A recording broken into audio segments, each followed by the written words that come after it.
All right, guys, without any further ado, let's get into this interview, okay? If you haven't yet, smash the like button, engage the video. Thank you guys very much for tuning in. Appreciate that. For those of you guys who've been here for a long period of time, let's keep the good times rolling here. Scott Bessent, first things first in the morning.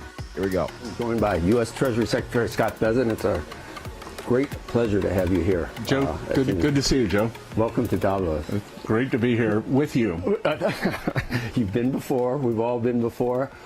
We're okay here. We like it after a while, right? It's okay. We don't turn into total globalists, but we understand it's important to be here. Yeah, well, it's good fresh air, Joe.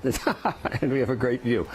Before the president departed yesterday, his intention is to talk about the United States and the position of the United States in the global economy based on the last year and a half or whatever it is. And we're going to do that, but Greenland might have gotten in the way a little bit. What do you think about the comments, just the most recent ones about Norway? I can interpret them if you can. I can understand what he meant. Well, which comment? Because I think what the president wants to talk about, what I want to talk about, is that this is the one-year anniversary of the president taking office. We have the strongest economy in the world. We have the strongest military in the world. And the U.S. is back, and this is what U.S. leadership looks like. Before the president ever rests on his laurels, and many times he's moving on to the next thing. What I was leading to is I don't think it's a quid pro quo with Norway. I think he's saying, look, I've had 8 peace deals. I've settled them all through peace. This is essential for security for both the world, for the United States, for Greenland, for Denmark, for Europe. So the only issue that I'm having now with the whole, this is a security issue, is saying this is a security issue and then inviting the people that you say are the security threats to join the Board of Peace, which, if it's a security issue and they are the enemy, then them joining the Board of Peace should be the way in which you work on cooling said security issue, right?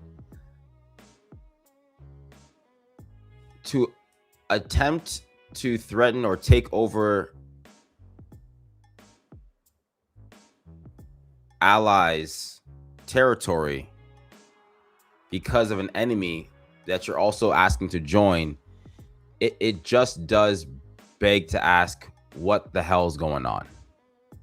Not that I know what's going on, but it does leave you with 1,001 different questions of what the hell's going on. In one way or another, we got to get to where we're going. And I think that was what his point was. Do you agree with that? 100%. 100%. I think it's a complete canard, and if there's any kind of equivalence with the Nobel Prize. This has been on the president's mind since his first term. It's been on the presidential mind for 150, 160 years. The U.S. has been trying to acquire Greenland. This is not something new, Joe. And things like this happen all the time. It's happening right now with Diego Garcia in Mauritius and the UK. Territories change. And Denmark is not really in a position to defend Greenland. We fund NATO, most of NATO, so we're already defending it. So, Joe, since 1980, the U.S. has spent $22 trillion more on defense than the rest of NATO has. $22 trillion. That is approximately 2/3 of our outstanding government debt. So while the Europeans were building schools, having health care, we have been defending the world, and I think the president believes they should be paying their fair share, and he is trying to get in front of this. He's trying to get in front of it because Greenland is strategically important. It's strategically important for his Golden Dome project to protect the U.S., and he's invited Canada into that if they want to pay their share. And it is important that the U.S. has control of Greenland, and that will stop any kind of a kinetic war. So why not preempt the problem before it starts? And likely in your... So that is very true, right? That is very true. The U.S. has definitely been the largest spender in NATO over the past God knows how many years. But with being the largest spender, you do also receive benefits, which is why you can basically buy your influence over the world, right? Over NATO specifically. Global military leadership and influence. Your priorities, priorities are NATO's priorities. You get U.S. bases in NATO countries, right? Being as you are the largest spender, these are things that you are basically not gifted, but greenlit to do across Europe, Eastern Europe, the Arctic. You act like a buffer.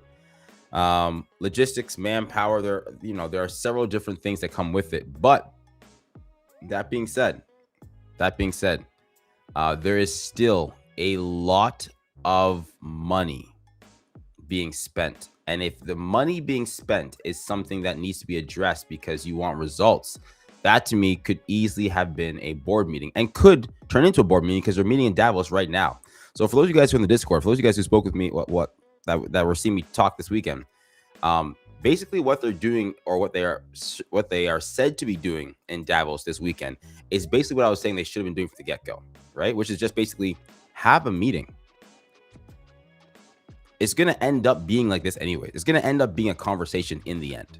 It's going to end up being a all hands on deck meeting where people discuss, okay, cool, what is the end result for this security that is being questioned? Review, it would end in some type of diplomatic event, not something more serious. I think that's the worst case scenario. The president always talks on the front end, shock and awe, I think, and doesn't take anything off the table, working on the negotiations on the back end, or as a prelude to that. Well, look, I think the president should take everyone should take the president at his word. And I think the other thing, too, is just like with Liberation Day last year, not you, Joe, but the media has gone into hysterics. The Europeans are going to sell their U.S. assets. U.S. is not a reliable partner. U.S. is a reliable partner. I can tell you, I hosted at Treasury last Monday a critical mineral summit to try to get the rest of the world to move with the speed that the U.S.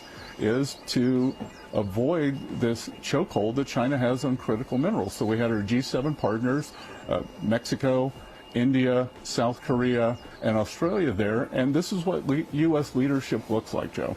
There will be talk over here, no doubt, and I'm looking forward to the president's speech tomorrow about how this happens. And there's 10% tariffs on February 1st. There's possible retaliation with a coercion principle that you would, at this point, urge the Europeans not to go that route, or at least for things to just cool off a little bit and try to do this through dialogue. Well, having worked with the Europeans, my guess is their next move will be to form a working group, the dreaded European working group that.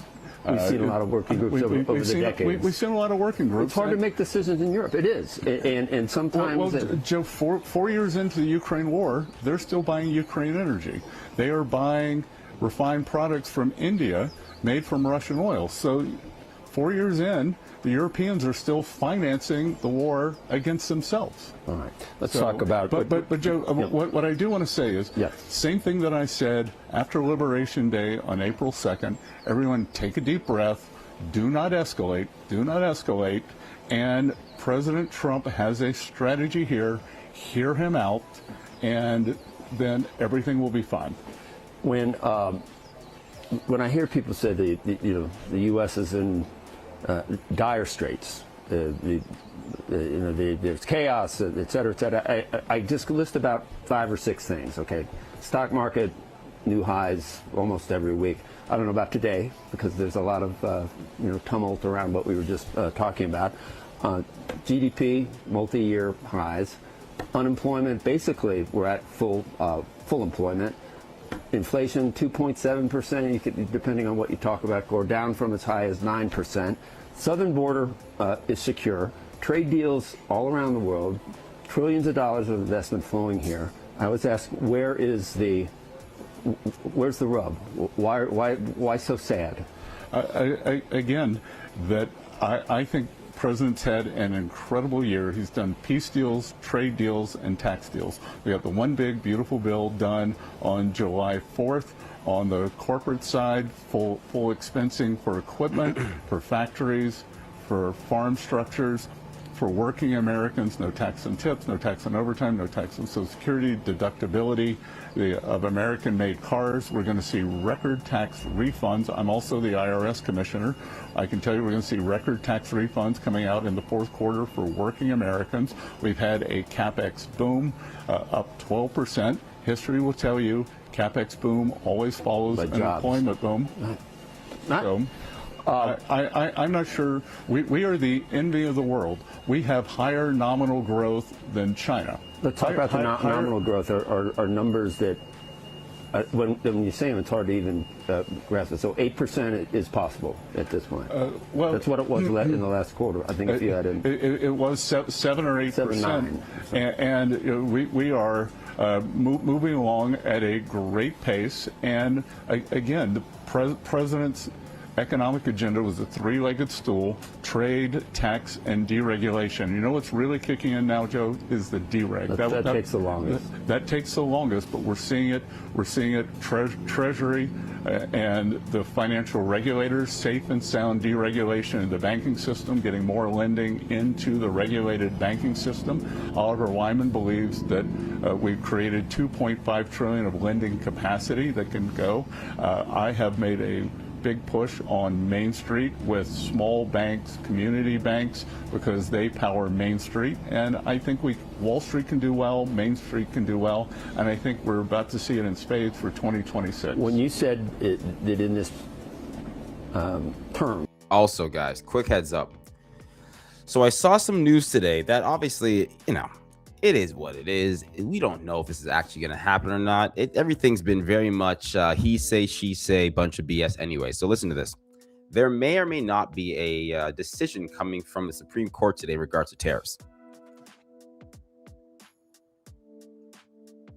There may or may not be a decision today coming from the Supreme Court with tariffs at roughly 10 a.m. Just saying. Just saying. Here we go. For the president, that you could get, I guess, debt to deficit, or deficit to GDP. Deficit to GDP down to 3%. We were at 7%, were we not? We were for calendar year 2024. We were at 6.9. Calendar year 2025, 5.4. 5.4. So that's a combination of controlling spending and the higher revenues, substantial portion of that from tariff income. And 3% is still possible by the end of well, at this pace, we may be there before the end of that. Let's switch to the Fed because we've had a lot of comments recently. You don't know when the announcement's going to be made, or what's there's things happening today, I guess, at the Supreme Court regarding the Fed. Jay Powell's planning to visit to watch the proceedings with Lisa Cook. Well, couple of things, Joe. My guess is that the president will reach a decision maybe as soon as next week. We've had substantial conversations about this. We've run a process that started in September. 11 very strong candidates. We're now down to 4 candidates. The president has personally met with all of them, and it's going to be his decision. In terms of the Supreme Court hearing, I believe, I'm not sure whether it's today or tomorrow, Jay Powell has announced he's going to attend, and Joe, I got to tell you, I actually think that's a mistake, because if you're trying not to politicize the Fed, for the Fed chair to be sitting there trying to put his thumb on the scale is a real mistake. And there's a lot to talk about, obviously, with Jay Powell. There's this great economy that you were just talking about. So obviously the Fed has managed rates to the extent that it allowed us to get to where we are right now, notwithstanding what we saw a couple of years ago when maybe the Fed was too slow in the face of that inflation, the post-pandemic inflation. But there are other things that you've pointed to. Jay Powell is not just the chairman that sets interest rates. He runs this huge behemoth of an organization, unelected, that is a huge part of Americans, of their lives in this country. And you're CEO and COO of that organization, and that's where you have some issues. Look, I think that the Fed's monetary policy independence is very important. I think that a lot of the issues around the independence are being created by the other things that are happening. So, let's look.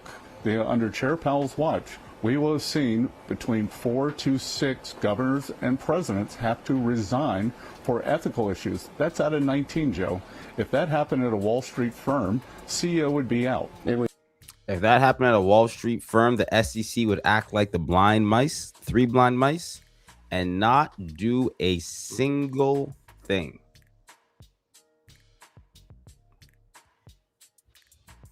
If this happened at a Wall Street firm, the SEC would do absolutely nothing.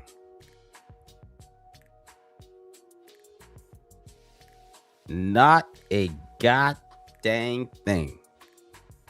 It hasn't happened. It won't happen. It's not going to happen. But I digress.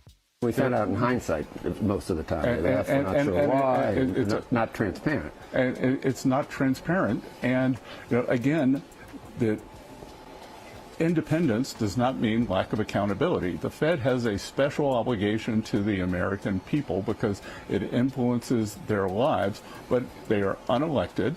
They are not subject to appropriations. They have magic money. They print their own money. This big cost overrun for the Fed building, they'll just print more. They'll just print more money. So I don't think there's anything wrong with some accountability. And look, just to be clear, the Federal Reserve is now losing $100 billion a year. $100 billion a year because of mistimed asset purchases. I think that was a big mistake. How does this resolve itself? I know that this isn't your purview necessarily, but do you see perhaps there are a couple of things that that we wanted Chair Powell to make clear? If that were done, would the subpoena go away at that point? There's a delegation of senators coming. They're not going to. Senator Tillis, I don't think he's going to be not running for re-election, obviously, but he's saying they won't even bring up a nominee until this is settled. Well, a couple of things, Joe. FYI, this is from this morning. As regard to how relevant this is from this morning. And this is pretty much a good breakdown of what the thoughts are going into this week. Keep this part in mind. Think that any of the 4 nominees are very, very strong candidates. 2, I don't know about you, if I got a subpoena, or it wasn't initially a subpoena, it was questions from U.S. Attorney's Office, I would answer it. So perhaps these questions could be answered and we can move along. I'm not going to comment on an ongoing investigation.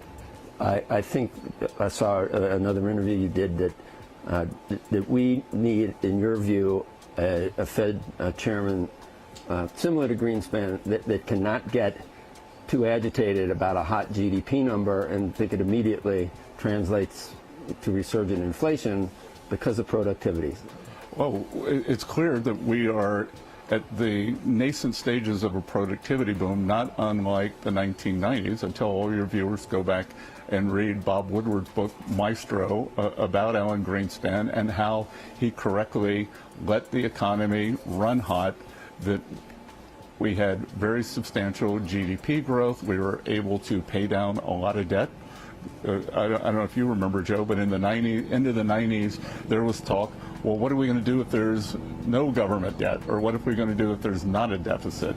And that would be a nice position to be in. But I do think it's important to have an open mind, let the economy do what it's going to do, understand that we are in a productivity boom, and let's see what happens, because my prediction is that inflation is going to drop substantially this year. Observable inflation is very different than reported inflation. We're seeing rents drop. We're going to see healthcare drop. So, I think a very good chance the Fed's going to be back on target. Do you have any issues, and we'll wind down, but do you have any issues as a private sector, free markets guy, 10% on cap on credit cards, or lessen the dividends and stock buybacks for defense contractors, or most favored nation for prescription drugs. Are all these things one-offs that the president thinks are just necessary in the current environment? Because it does go back on years of sort of classic conservatism, some of these moves. Well, the sort of unfettered free markets have taken us to these gigantic trade deficits. They have allowed China tariffs, to... all these things are not classic. Well, free trade was not fair trade, and free trade doesn't work if you have a gigantic state actor who does not have the same system that you do. Same thing. If we look at most favored nation for drug pricing, what the president realized, and this was his vision and no one else's. For years, the U.S. high drug prices has subsidized innovation. And it was, oh, this is the price we pay. We are subsidizing the rest of the world. And the president looked at these European, the national health systems, and said, why are they paying less? So the idea here is equalization over time. The U.S. consumer will pay, and our health services will pay less, and the Europeans have to pay more. They've been free riding. In terms of the defense primes, look, these are no different than systemically important banks. They exist at the pleasure of the United States of America. They exist to serve our national defense, and they have failed. They have failed. They are many of them 5 to 7 years behind on their deliveries. In the meantime, they're buying back substantial portions of stock rather than building new facilities. So I think it is a good idea to bring them to heel. How about the credit cards? When the president and Elizabeth Warren, The credit cards in regards to capping at 10% for a 12-month period of time, have a meeting of the minds over the phone, a lot of people on the right shudder. I think that there are a lot of things that we can look at with the credit cards in terms of their practices, in terms of their behaviors, and we'll see where that goes. And you know, it's in terms of Elizabeth Warren, even occasionally. She could have one or two good I know ideas. a lot of expressions that could, yeah. No, but I would say that in terms of direction, that the president, the administration, agree with many of Senator Warren's policies that the poorest members of society shouldn't pay the most. But she wants to control credit. She wants to put in more regulation. That under the banking practices that she championed after the great financial crisis, whether it was Dodd-Frank, we have lost 50% of our small and community banks that power Main Street. So everything she has done has been the opposite. But again, I think it is not unreasonable to have a discussion on the practices of these credit card companies.